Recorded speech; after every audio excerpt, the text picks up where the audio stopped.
I like that you're using brisket. Being a barbecue guy, brisket's a pretty common cut of meat for you, I'm sure. Not only is it a common piece of meat, but it has a lot more flavor, I think, than the shoulder cuts. A lot of people use the shoulder because that's the muscle that's used the most, and any muscle that's used the most it has more flavor. It's also tougher. That's why you have to cook it longer, okay? So we season the sides on this. We want to add a touch of oil. Now this pan will be hot. Now I like that you're using cast iron, and I want to talk about this pan for a minute because it looks like it has been through a lot. It's cooked a lot of food. Yeah. You know, cast iron is kind of special.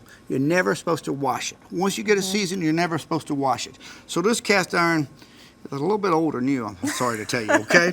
And it came from the hills of Virginia, where I grew up in the Appalachian Mountains. So what we're going to do is we're going to use the cast iron because this pan weighs about 8 pounds. Wow. And by weighing 8 pounds, it weighs more than a meat. And the reason that's important to me is I want a good, deep sear on a piece of meat. And if it's not a heavy piece of pan underneath it, the meat will suck up all the heat. So now this is still hot even after we put the meat in and it's starting to sear, okay? So make sure you get that nice crust on the bottom. I want a crust. When you make a crust on a piece of meat, what you find is that holds the juices in. It seals so the juices don't go out. Even though you're going to cook it well done, it's still going to have juices in it because it's seared and it holds the juices and the flavor in. Very important. Okay, as that's starting to sear, we're going to play with some vegetables. In a restaurant, we do things differently than at home, or a lot of people do. What we do is we don't dice. You see people going bum, bum, bum, bum, bum, bum, bum, bum. In restaurants, we slice. We'll take a piece of celery like this. And now, these vegetables I'm putting in, all we're going to use it for actually is for flavor to the meat. And then also we're going to use it to make the sauce.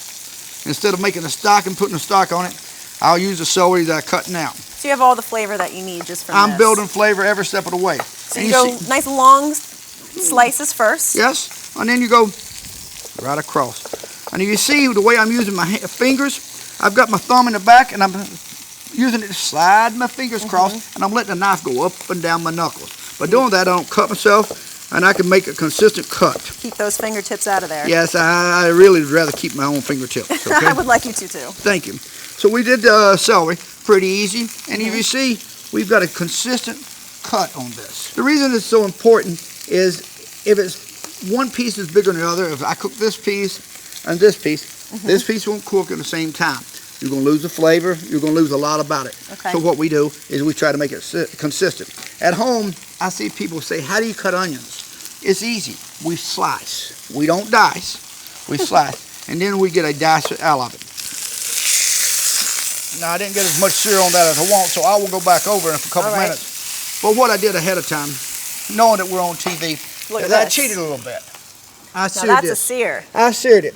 And now you see it's dark and you say, won't that taste? No, when you cook it all the way through with the juices that we're going to put in it, it will come out wonderfully flavored and rich in flavor and rich and moisture. I believe you. Okay, so I'm going to pull this off and set it to the side so I can go ahead and start doing my vegetables, okay? Now that cooled my pan off some, but you notice my vegetables here, they're going to also, as soon as they put it in, they start cooking because I didn't lose the heat by using such a large, heavy pan. Right. Okay. And just carrot, celery, and onion, a little mirepoix. A little mirepoix to make it basic.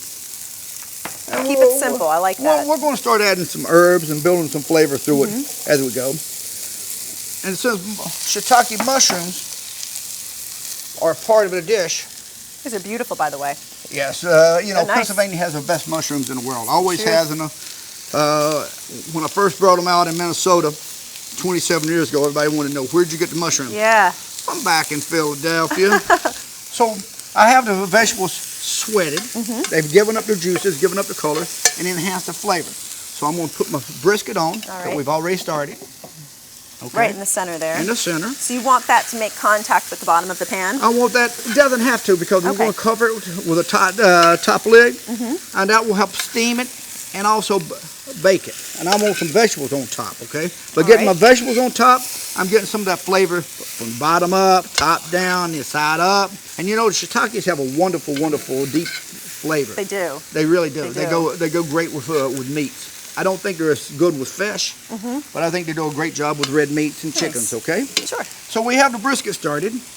We're going to put this in the oven, and we're going to put it in for about an hour and a half at 275 degrees. So nice low oven. Low and slow with brisket. After we put it in the oven for about an hour and a half, well, we're going to add some wine now. Wine first, all right.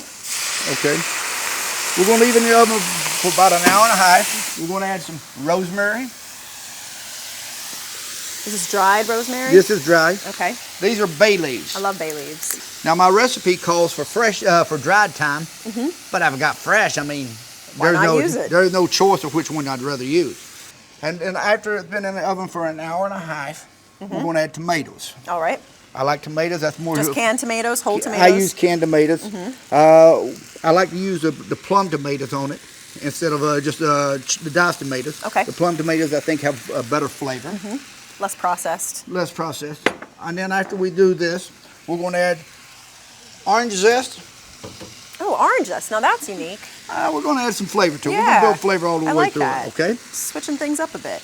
And then we're going to add some lemon zest also. Thank you, ma'am. You're very welcome. That's quite a bit too. Well, we won't use all, but we're going to use this to make the sauce.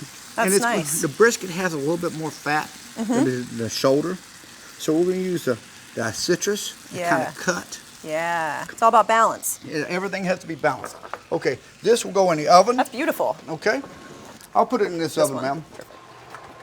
Thank you. And we finished the pot roast up in a closed container. All right.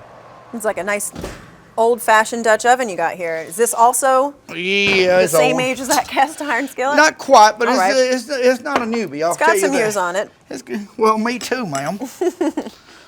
Okay. Look at that. Okay. And that's been in there for about how long? A total of about 3 hours. Really? It's got a And little you didn't flavor. smoke that at all? No, ma'am. It even smells a little smoky. It smells But if you delicious. remember, I seared it deep. Gave a little Yeah. flavor. Wow. Everything I'm doing, I'm adding flavor to it. Now, do you have to let this rest at all? I'm gonna let it rest a little bit while I make the sauce. Okay, great. Okay.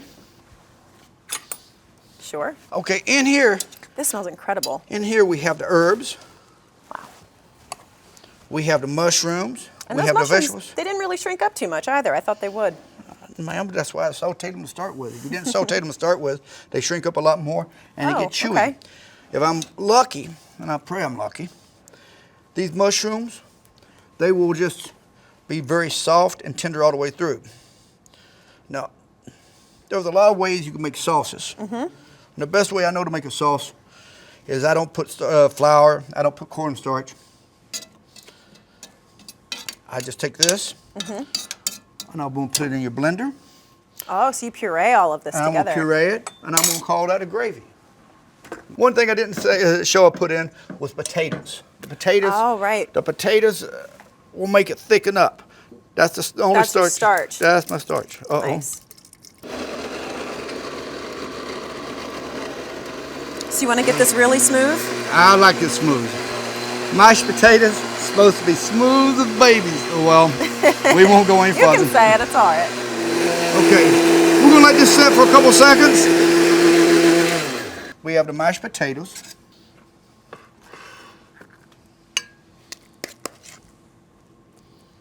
And you notice on the brisket, one thing I didn't mention is I left a decal on. That's Explain that that. fat cap that's on top of it.